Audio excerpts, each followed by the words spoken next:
thought it was interesting to me how when some men talk about things that they don't like about women, they don't really factor in the men's role in the scenario. Because it's always interesting to me how some dudes will talk about, oh, I don't want a thought. I don't want a girl who's ran through. Whole time, though, they're ran through. Them and all of their friends are for the team. And they have no problem talking about that while they're in the locker room, while they're in the Xbox and on the PlayStation chat rooms and on the forums and whatever else. Have no problem talking about their whole stories and their thought adventures. But let a girl do it, and that's a problem.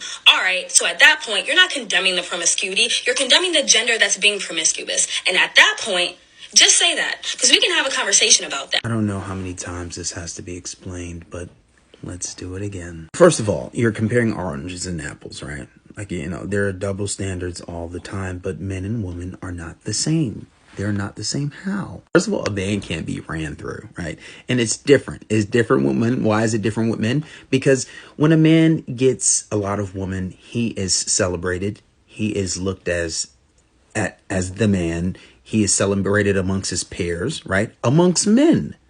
Now, let a woman talk about, oh, yeah, I had sex with this guy. I did that with that guy. I had sex with that guy. Not only will men condemn you, not only will society condemn you, but your peers will condemn you. Other women will also condemn you. Your friends will condemn you, if not to your face, behind your back.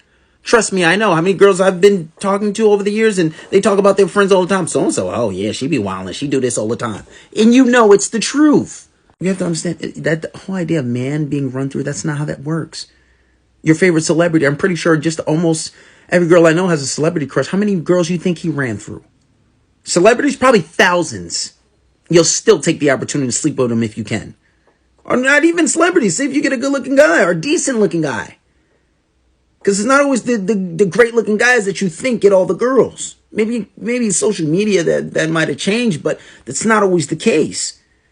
The guy you with, how many girls has he been through? So as he ran through, you'll still take him, right? It's different for men. It's a different type of standard put on men. I didn't create it. That's something you need to take up with the creator. You know, don't take that up with me. These are just the way things are. Even if we look at it biologically, right?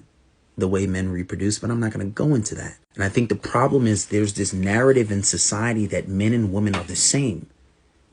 And there's this thing to push that we're equal, we're equal. And we are equal as human beings. In the eyes of God, we are equal, but we are not the same. And that's the big mistake. And people are trying to argue this point, right? You're not going to have a man come and say, well, you don't make as much money as me, so I'm not going to mess around with you. No, that's a double standard, right? You don't have to make as much money as us. Think about that. Think about what you're saying. You've been lied to.